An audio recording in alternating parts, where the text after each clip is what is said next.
Hello বন্ধুরা, আপনারা দেখছেন Bangla online tips YouTube channel. বন্ধুরা, আজকে একটা নতুন আপডেট নিয়ে চলে এসেছি। আমাদের রাজ্যে বিগত 8 তারিখ ফেব্রুয়ারি মাসের যে বাজেটটা পাস করা হয়েছে, সেই বাজেটে কি কি আমরা সুবিধা পাবো এবং কি কি আমাদের পরিবর্তন হয়েছে সেই নিয়ে বিস্তারিত এই ভিডিওতে আজকে জানাবো। তো ভিডিওটা স্কিপ না করে প্রথম থেকে শেষ পর্যন্ত দেখতে থাকুন। আর আমাদের চ্যানেলে নতুন দর্শক হতে গেলে চ্যানেলটি সাবস্ক্রাইব করে রাখবেন এবং পাশে থাকা বেল আইকনটি বাজিয়ে নোটিফিকেশন অপশনটি অন করতে ভুলবেন না। তো দেখে নিই যে আমাদের রাজ্যের অর্থমন্ত্রী চন্দ্রিমা ভট্টাচার্য কি বলছে, তা আসুন শুরু করি। আমাদের উপকূলবর্তী জেলাগুলির বিশেষ করে পূর্ব মেদিনীপুর, উত্তর 24 পরগনা এবং দক্ষিণ 24 পরগনার মৎস্যজীবীরা তাদের জীবিকা অর্জনের জন্য প্রতিকূল অবস্থার মধ্যে সমুদ্রে যান।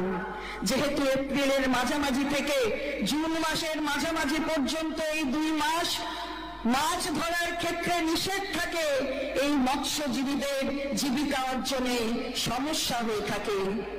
আমি আনন্দের সঙ্গে জানাচ্ছি যে এই 2 মাসে এইসব মৎস্যজীবীদের জীবিকার সহায়তার জন্য সমুদ্র সাথী নামে একটি নতুন প্রকল্প চালু করা হলো। এর মাধ্যমে এই 3টি জেলার প্রতিটি নথিভুক্ত মৎস্যজীবী প্রতি বছর এই 2 মাস প্রতি মাসে 5,000 টাকা করে পাবে।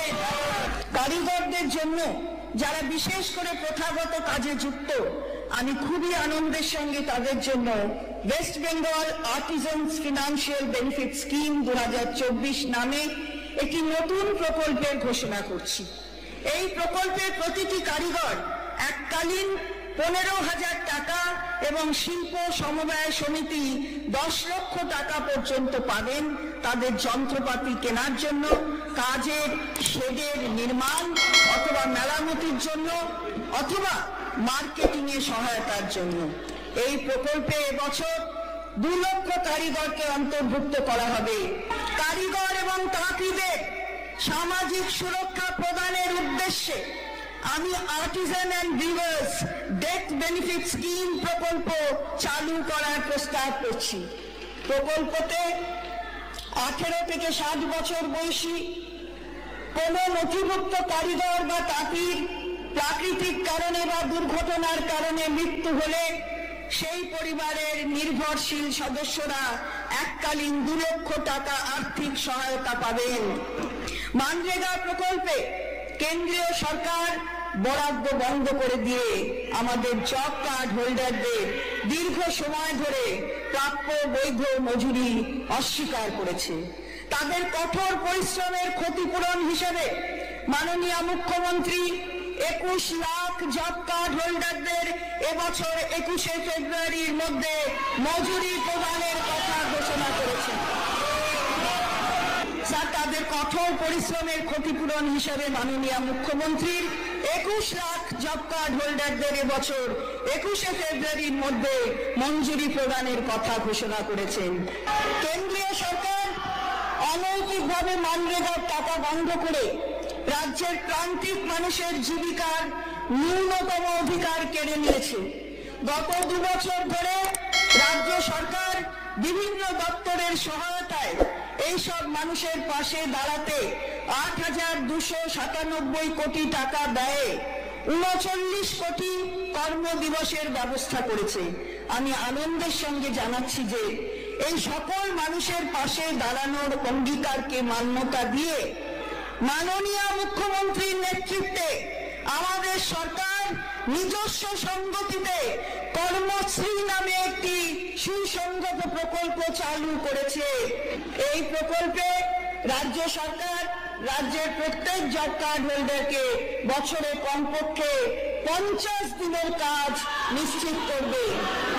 মে 2024 মাস থেকে শুরু হবে। আমরা কৃষির উৎপাদন এবং কৃষিজ পণ্যের বিপণন সমেত প্রতিটি এলাকাতেই বিপুল সাফল্য অর্জন করেছি এবং এর ফলে সকলের জন্য খাদ্য সুরক্ষা সুনিশ্চিত হয়েছে। এই পরিপ্রেক্ষিতে আলু চাষিদের সহায়তার উদ্দেশ্যে আমি প্রস্তাব করছি যে অন্যান্য শস্যের মতো আলু চাষেরও বীমার প্রিমিয়াম আমাদের বাংলা শস্য বীমা যোজনাতে রাজ্য সরকার সম্পূর্ণভাবে বহন করবে। এর ফলে 20 লক্ষ আলু চাষি উপকৃত হবেন। কৃষিতে আধুনিক যন্ত্রপাতি ব্যবহারে উৎসাহ দানের জন্য আগামী 2 বছরে গ্রাম পঞ্চায়েত লেভেলে 2000 ফার্ম মেশিনারি হাব এবং কাস্টম হায়ারিং সেন্টার গঠন করা হবে। এগুলিতে প্রায় 30 লক্ষ কৃষক উপকৃত হবেন এবং গ্রামীণ অঞ্চলে যুব সম্প্রদায়ের জন্য কর্মসংস্থানের সুযোগ তৈরি হবে। কৃষকদের দ্রুত বীজ এবং ঋণ পেতে সহায়তা করার জন্য এবং কৃষি পণ্যের দ্রুত এবং অবাধ বিপণনের জন্য আমরা আগামী 3 বছরে 1200 ফার্মার্স প্রডিউসার অর্গানাইজেশন গঠনের প্রস্তাব করছি। সমতলে প্রতিটি এফপিওতে 300 সদস্য এবং পার্বত্য এলাকায় প্রতিটি এফপিওতে 100 সদস্য থাকবেন। 2022 সাল থেকে তরুণের স্বপ্ন প্রকল্পে এখন দ্বাদশ শ্রেণীর প্রতিটি ছাত্রছাত্রীকে অনলাইনে পড়াশোনার সুবিধার্থে ট্যাব বা স্মার্টফোন কেনার জন্য এককালীন 10,000 টাকা দিচ্ছি। এখন থেকে আমরা তরুণের স্বপ্ন প্রকল্পের এই আর্থিক সুবিধা একাদশ শ্রেণী থেকেই প্রতিটি ছাত্রছাত্রীকে দেওয়ার প্রস্তাব করছি। ইতিমধ্যেই লিজ হোল্ড জমিকে ফ্রি হোল্ড জমিতে পরিবর্তনের একটি নীতি প্রণয়ন করেছে। আমি আনন্দের সঙ্গে ঘোষণা করছি যে রাজ্য সরকারের লিজ হোল্ড জমিকে ফ্রি হোল্ড জমিতে পরিবর্তনের এই নীতি রাজ্য সরকারের সমস্ত বিভাগ, সরকার নিয়ন্ত্রিত সংস্থা এবং পৌর এবং পঞ্চায়েত সংস্থাগুলির ক্ষেত্রেও প্রযোজ্য হবে। জমির প্রাপকদের সুবিধার্থে এবং স্বচ্ছতা নিশ্চিত করতে এ বিষয়ে একটি অনলাইন প্ল্যাটফর্ম চালু করা হবে।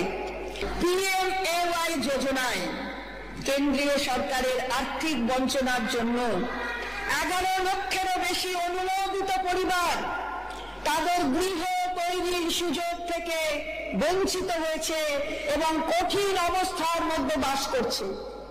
আমরা বারবার কেন্দ্রীয় সরকারকে ব্যাপারে প্রদেয় টাকা মঞ্জুর করার জন্য অনুরোধ করলেও কেন্দ্রীয় সরকার সাড়া দেয়নি।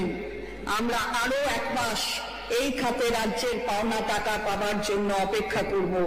যদি কেন্দ্রীয় সরকার সাড়া না দেয় তাহলে রাজ্যের নিজস্ব অর্থ থেকে এই পরিবারগুলিকে সাহায্য করার জন্য রাজ্য সরকার বিবেচনা করবে। মাননীয় মুখ্যমন্ত্রীর নেতৃত্বে আমাদের নিজস্ব সংগতিতে গ্রামীণ এলাকায় সড়ক যোগাযোগ ব্যবস্থা উন্নয়নের জন্য পথশ্রী 3 এর সূচনা করা হয়েছে।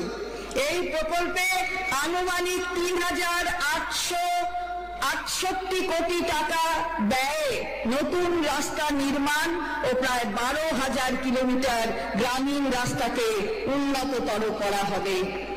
মানুষের কাছে সরকারি পরিষেবা আরো দ্রুততার সঙ্গে পৌঁছে দেওয়ার জন্য বিভিন্ন সরকারি দপ্তর এবং সরকার নিয়ন্ত্রিত সংস্থাগুলিতে সমস্ত খালি পদ পূরণ করার জন্য জরুরি ভিত্তিতে প্রয়োজনীয় ব্যবস্থা নেওয়া হবে। আমি আনন্দের সঙ্গে জানাচ্ছি যে যুবক যুবতীদের কর্মসংস্থানের জন্য বিভিন্ন সরকারি দপ্তর এবং সরকার নিয়ন্ত্রিত সংস্থাগুলিতে 5 লক্ষ চাকরির ব্যবস্থা করা হবে। 1,50,000-এরও বেশি civic volunteer, village police, green police ইত্যাদি আইন শৃঙ্খলা বজায় রাখতে পুলিশকে সাহায্য করতে গুরুত্বপূর্ণ ভূমিকা পালন করছে। আমি আনন্দের সঙ্গে জানাচ্ছি যে এদের মাসিক পারিশ্রমিক আরো 1,000 টাকা বৃদ্ধি করা হবে। রাজ্য পুলিশে এদের যুক্ত হওয়ার কোটাও 10% থেকে বাড়িয়ে 20% করার প্রস্তাব করছি। আমি আনন্দের সঙ্গে জানাচ্ছি যে বর্তমান নির্দেশিকা অনুযায়ী civic volunteer, village police, green police ইত্যাদি সমেত যে সমস্ত কন্ট্রাকচুয়াল কর্মীরা অবসরকালীন সুবিধা হিসাবে 2 লক্ষ টাকা অথবা 3 লক্ষ টাকা পাওয়ার যোগ্য, তাদের এককালীন অবসরকালীন সুবিধা বাড়িয়ে 5 লক্ষ টাকা করার প্রস্তাব করছি। আমি আনন্দের সঙ্গে ঘোষণা করছি যে কন্ট্রাকচুয়াল গ্রুপ ডি ও গ্রুপ সি কর্মচারীদের মাসিক পারিশ্রমিক যথাক্রমে 3,000 টাকা ও 3,500 টাকা করে বৃদ্ধি করা হলো। জানুয়ারি মাসে 4% দিয়ে দিয়েছি, যার জন্য রাজ্য সরকারের কর্মচারী, শিক্ষক, পেনশনার ইত্যাদিরা 10% ডিএ পাচ্ছেন। মূল্য বৃদ্ধির হাত থেকে একটু রেহাই দেওয়ার জন্য আমাদের সীমিত আর্থিক সামর্থ্যের মধ্যে আরো 4% ডিএ দেওয়ার ঘোষণা করছি, যা লাগু হবে মে 2024 মাস থেকে।